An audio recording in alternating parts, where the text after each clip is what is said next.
আজকে যে রেসিপিটা শেয়ার করব এটা কিন্তু আমি রান্না করিনি, এটা রান্না করেছেন আমার হাজবেন্ড। সে আজকে রান্না করবেন বুটের ডাল দিয়ে গরুর মাংসের মাথা দিয়ে। হ্যালো ফ্রেন্ডস, আসসালামু আলাইকুম। কেমন আছেন সবাই? আলহামদুলিল্লাহ, আমরা বেশ ভালো আছি। এই তো রান্না শুরু হয়ে গিয়েছে। প্রথমে কাটা পেঁয়াজ দিয়েছেন 1 কাপ পরিমাণে, আর বাটা পেঁয়াজ দিয়েছেন প্রায় 3 টেবিল চামচের মতো।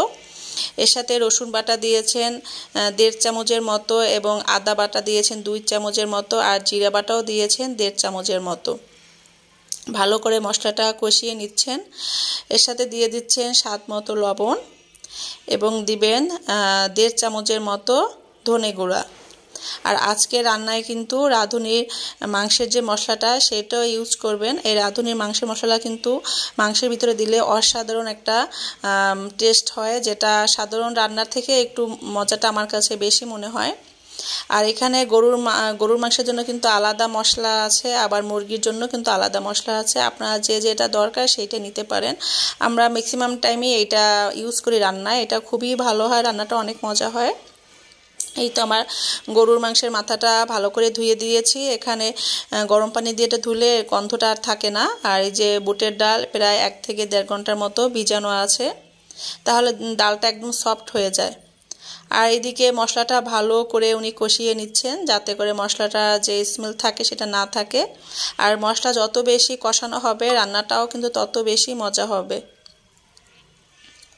তো মশলাটা কষানো হয়ে গিয়েছে, এখন মাথার মাংসটা দিয়ে ভালো করে আবার কষিয়ে নিতে হবে।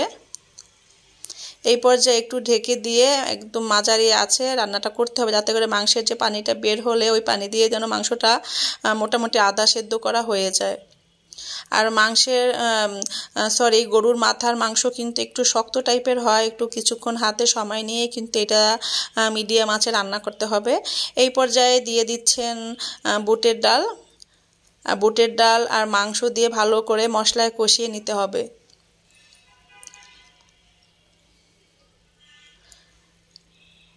রান্নাটা কিন্তু অনেক মজা হয়েছিল। এটা আপনারা ভাত দিয়ে খাওয়া যায়, পরোটা, রুটি, লুচি দিয়েও খাওয়া যায়। আর বুটের ডাল দিয়ে কিন্তু মুরগি দিয়ে, তারপর খাসির মাথা দিয়ে রান্না করলেও কিন্তু অনেক মজা লাগে। আজকের এই রান্নাটা আমরা রাতে রুটি দিয়ে খাবো। এই পর্যায়ে লাস্ট পানিটা দিয়ে দিচ্ছেন। এটা কিন্তু অবশ্যই গরম পানি দিতে হবে। কালারটাও কিন্তু অনেক সুন্দর চলে আসছে, তাই না? এই তো প্রায় হয়ে আসছে মাংসটা। বুটের ডালটাও একদম সিদ্ধ হয়ে গিয়েছে। আর এর ঝালটা কিন্তু বেশি একটা দেয়নি। এই খাবারটা বাবুরাও খাবে, ওরাও মাশাল্লাহ মাশাল্লাহ এটা পছন্দ করে। আমার বড় ছেলের তো খুবই পছন্দ। কেমন হয়েছে রান্নাটা দেখে সবাই কমেন্টস করে জানাবেন। আর এই পর্যায়ে লাস্টে একটু জিরা গুঁড়ি করে দিতে হবে। জিরার গুঁড়া দিলে রান্নার টেস্টটাও বেড়ে যায়, আর খুব সুন্দর একটা স্মেল আসে। ভালো থাকবেন সবাই। আল্লাহ হাফেজ, আসসালামু আলাইকুম।